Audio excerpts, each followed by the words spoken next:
Your design is not original. It never was.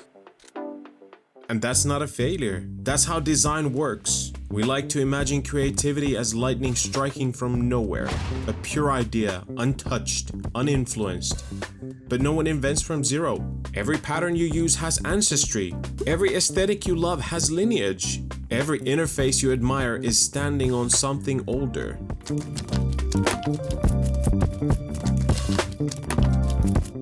Welcome to Design Unhinged. I'm Pat, and today we're talking about why originality in design does not mean isolation, it means intelligent combination. Let's start with the memory lane. When I was in university, I watched a documentary called Everything is a Remix by Kirby Ferguson. It was one of those quiet, uncomfortable light bulb moments.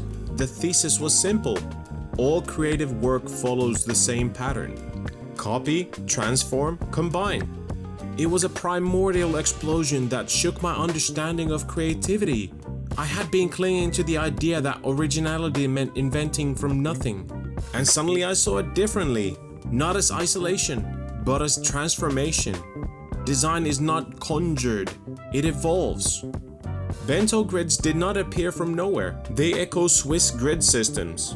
Glassmorphism didn't materialize in 2020. It traces back to early Windows OS translucency experiments. Minimalism runs through Bauhaus, Swiss modernism, and into modern SaaS dashboards. Even design systems echo industrial modularity.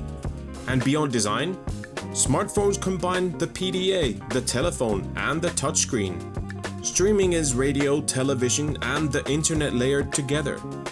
Large language models are statistics, language modeling, and massive text corpora recombined at huge scale. We don't invent from zero, we iterate on what survives. There's a reason why remixing feels natural. Humans don't generate ideas from a void. We pattern match, we recombine, we draw from memory.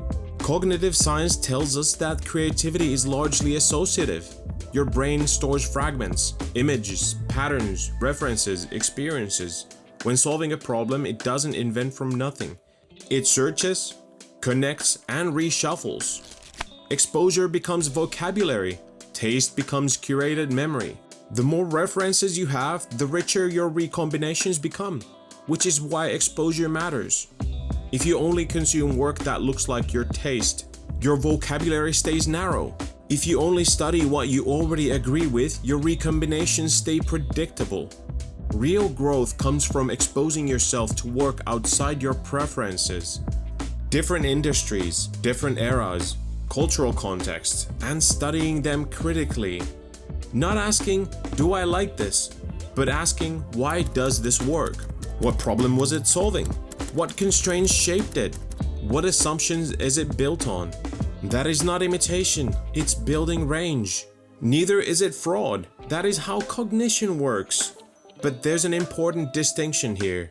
Remix is not plagiarism. Remixing transforms, it adapts and synthesizes. It adds value and changes context. Plagiarism? Well, that duplicates execution without transformation. It copies form without understanding lineage. That difference matters. Now, I'm not trying to make a nihilistic argument here. I'm trying to make a hopeful one. If everything is iterative, that means you don't need to invent the wheel to matter. As an example, take the Brown T3 radio, designed by the legendary Dieter Rams in 1958. Minimal phase, clear hierarchy, functional restraints, a circular dial dominating a clean, almost silent surface. Decades later, the first iPod appears. White flat face, circular click wheel, no ornaments, no excess. Apple did not copy the Brown T3 radio. They internalized Ram's principles and translated them into a new medium. iPod was not revolutionary because it invented simplicity. It was revolutionary because it recombined existing ideas. Ram's reductionism, digital storage, portable electronics, interface clarity into something coherent and accessible. That recombination changed product design as it is, and nobody accused iPod of being unoriginal. They celebrated it. And it did not stop there. RAM's philosophy, less but better, echoes through Apple's hardware language. Minimal controls, clear material honesty, form-following function, and visual quietness. The iPhone didn't invent minimalism either. iPhone integrated industrial design discipline with touch computing and mobile telephony. I hope you're starting to see the pattern here. Design breakthroughs rarely come from inventing new shapes. They come from recombining known ideas in a way that shifts a context. Remixing builds continuity. Familiarity reduces cognitive load, and a lot of patterns persist because they actually work. Design maturity is not about inventing new forms. It is about recombining known ones intelligently. Evolution beats revolution 99% of the time. So let's get it clear. You're allowed to borrow. You're allowed to iterate. You're allowed to revive old cool ideas in new contexts. You're allowed to modernize. You're allowed to build on the giants. Don't pretend you invented the wheel. And don't confuse remixing with copying. Knowing your lineage makes your work stronger because when you understand where something came from, you can push it further instead of accidentally repeating it. Constraint-driven creativity is still creativity. Context-specific recombination is still innovation. The most meaningful advances rarely come from nowhere. They come from designers who understood the past deeply enough to transform it. And the designers who actually shift culture are not the ones inventing from nothing. They're the ones who understand lineage well enough to bend it.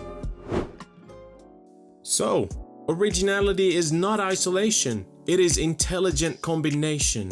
Your design was never original. It was contextual. And that's what makes it human. Innovation doesn't disappear when you acknowledge lineage. It becomes more grounded, more intentional, more honest. Design is not about inventing from nothing. It's about transforming what exists into something more useful, more relevant, more meaningful. So here's my advice. Copy, remix, make something really fucking cool. If this video reframed how you think about originality, I would love it if you could subscribe. And go on to the comment section and tell me which design pattern you used this week that has a much older ancestor. Because here on Design Unhinged, we don't pretend we invented the world, we build on top of it.